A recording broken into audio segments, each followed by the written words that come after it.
Welcome again. आज एक common question लेते हैं जो आप लोग पूछते हो कि बिलिरुबिन बढ़ा है, पीलिया हो गया है, जॉन्डिस हो गई है, उसकी दवा बताएं। एलोपैथिक में क्या दवा आती है, कौन सी दवाई दिया जाए जिससे बिलिरुबिन ठीक हो जाए। सबसे पहले आपको ये समझना है कि पीलिया होना है मतलब कि बिलिरुबिन का शरीर में बढ़ जाना, ये लक्षण है ना कि कोई बीमारी है। तो जो एलोपैथी की अगर मैं बात करूं तो कोई भी ऐसी मेडिसिन नहीं आती जिसको देने से पीलिया बिलिरुबिन आपका कम होने लगेगा। आपको ये समझना है कि बिलिरुबिन नॉर्मली भी शरीर में बनता है। आरबीसी के टूटने से बिलिरुबिन बनता है। आरबीसी जब टूटता है तो स्प्लीन का रोल है, लीवर का रोल है।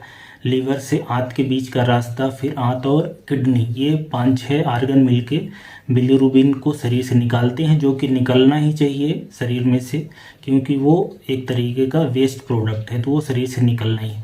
तो बिलिरुबिन अगर बढ़ जा रहा है तो हमें कारण समझना है कि किस कारण से हुआ है, फिर उसके बाद दवाइयाँ दी जाती हैं। तो अगर किसी को पीलिया है, जॉन्डिस है, तो कोई एक मेडिसिन दे देने से सारे तरीके के जो पेशेंट्स हैं उनमें पीलिया कम हो जाएगा, ऐसा नहीं है। हम हमेशा कारण देखते हैं, उसके बाद फिर दवाइयाँ चलती हैं। ज़्यादातर केस में जो पीलिया या जॉन्डिस का केस रहता है उसमें सपोर्टिव ट्रीटमेंट दिया जाता है। जैसे किसी पेशेंट को उल्टी आ रही है तो उल्टी की दवाई है, ज़्यादा एसिडिटी हो रही है तो एसिडिटी की दवाई है, किसी के पेट में दर्द हो रहा है तो फिर पेट में दर्द की दवाई दी जाएगी। तो जो लक्षण है उसको कंट्रोल किया जाता है और कारण को समझा जाता है, फिर उस हिसाब से इलाज चलता है। जैसे किसी को हेपेटाइटिस हो गया, हेपेटाइटिस मान लो कि ए हो गया, ई हो गया, जो कि कॉमन कारणों में से आता है, या दूसरे वायरल इन्फेक्शन कारण हेपेटाइटिस हो गया, या बैक्टीरियल इन्फेक्शन के कारण हो गया, या प्रोटोजोआ फंगस, इन सब के कारण अगर किसी को हो जाता है तो उस केसेस में लीवर को रेस्ट देना है, अच्छा खाना खिलाना है या सादा खाना खिलाना है, तेल मसाला वाला खाना ना हो, ज़्यादा प्रोटीन वाला खाना ना हो, ताकि लीवर को रेस्ट मिले।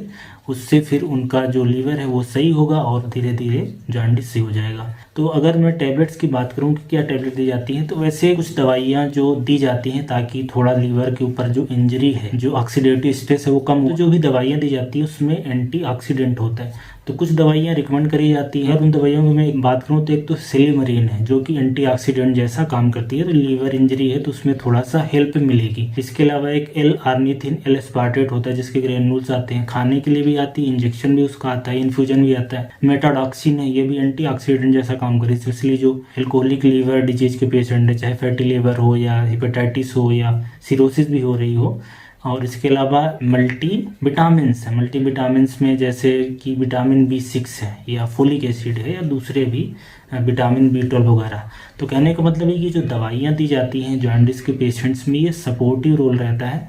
कारण को पहचानना, एक बार कारण मिल जाता है तो दवाई वाला अगर कारण मिलता है, जो दवाइयाँ जिनके खिलाफ काम करती हैं तो वो दी जाएंगी, या तो कुछ केसेस में सर्जरी वाला कारण मिलेगा, या कुछ केसेस में कोई भी कारण नहीं मिलता, पेशेंट रेस्ट करता है, लीवर में से का जो स्ट्रेस है वो खत्म होता है, तो धीरे धीरे बिलिरुबिन या जॉन्डिस कम हो जाता है। तो कहने का मतलब है कि आप लोग जो एलोपैथिक की दवाइयाँ जॉन्डिस के लिए ढूंढते हैं, इस तरह की कोई दवाई नहीं आती। हाँ, ऐसी दवाइयाँ जरूर दी जाती हैं जिनमें एंटीऑक्सीडेंट हो, मल्टीविटामिन्स हो। इसके अलावा फैट को कम करने के लिए दवाई दी जाती है, कोलेस्ट्रॉल कम हो जाए इसके लिए दवाई दी जा सकती है। और होम्योपैथी और आयुर्वेदिक में बहुत तरह की दवाइयाँ आती हैं, जैसे कि लिव 52 या बहुत सारे, जो कि लीवर की हेल्थ को इम्प्रूव करती है, मतलब आपका लीवर ज़्यादा अच्छे से काम करे, तो उसको ले सकते हो।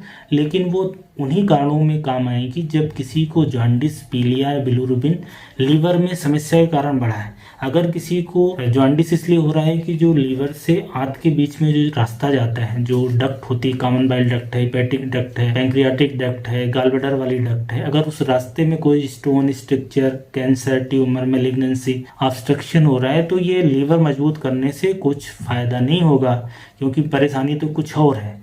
ऐसे अगर किसी को हीमोलिसिस हो रही है, मतलब आरबीसी ज़्यादा टूट रहा है, तो आरबीसी ज़्यादा टूट रहा है तो समस्या तो आरबीसी के टूटने में, मतलब हीमोलिटिक एनीमिया है, चाहे किसी को थैलेसीमिया हो, सिकल सेल एनीमिया हो, इन्फेक्शन, टॉक्सिन, ऑटोइम्यून बीमारी के कारण आरबीसी टूट रहा है, या ट्रांसफ्यूजन रिएक्शन के कारण टूट रहा है आरबीसी, इस बिलिरुबिन बढ़ा है। जैसा कि छोटे बच्चों के केस में होता है, जब बच्चे पैदा होते हैं तो इनिशियली के 14 डेज के अंदर बिलिरुबिन का बढ़ना काफ़ी कॉमन है। 20% बच्चों में समस्या आती है, उस केस में ये समस्या रहती है कि उनका लीवर इमेच्योर रहता है और आरबीसी भी ज़्यादा टूटता है। तो अगर आरबीसी टूटने के कारण किसी को पीलिया हुआ है तो फिर लीवर अगर आपका मजबूत हो या नहीं, उससे क्या फ़र्क पड़ेगा, क्योंकि समस्या तो दूसरी है। तो उस केसेस में आप लीवर मजबूत करने की कोई टॉनिक, सिरप, दवाई खा रहे हो तो कोई ज़्यादा फर्क नहीं पड़ेगा। तो कहने का मतलब है कि अगर आप जॉन्डिस के लिए कोई दवाई ढूंढ रहे हो तो एलोपैथिक में कोई दवाई नहीं आती है और दूसरे भी जो दवाइयाँ आती हैं उनका स्पेसिफिक रोल है, वो सारे जॉन्डिस के पेशेंट में वो काम नहीं करेंगे। तो सबसे अच्छा तरीका ये रहता है कि लीवर को आप थोड़ा रेस्ट करो, मतलब खुद भी रेस्ट करो और ऐसा खाना दो कि उसको आराम मिले और एंटीऑक्सीडेंट मिले, अल्कोहल बिल्कुल नहीं हो खाने में, फैट बिल्कुल नहीं हो, नॉन वेज मीट बिल्कुल नहीं हो, डेयरी प्रोडक्ट, प्रोटीन जैसे कि दालें वगैरह है, तला भुना है, चिप्स, कुरकुरे, मैदा के प्रोडक्ट हैं, ये सारी चीज़ें नहीं हो। अगर आप लोग दवाइयाँ ढूंढ रहे थे तो ये है। और एंटीऑक्सीडेंट चलती है, काफ़ी सारी दवाइयाँ आपको डॉक्टर रिकमेंड भी करते हैं कि वाली दवाई ले, वो सारी एंटीऑक्सीडेंट है जिनको लिया भी जा सकता है, उससे रिकवरी थोड़ी फास्ट हो जाएगी अगर लीवर में इंजरी है तो आई थिंक कि ये वाला जो आपका क्वेश्चन है कि क्या टैबलेट्स आती हैं उसके बारे में आपको जानकारी मिली होगी।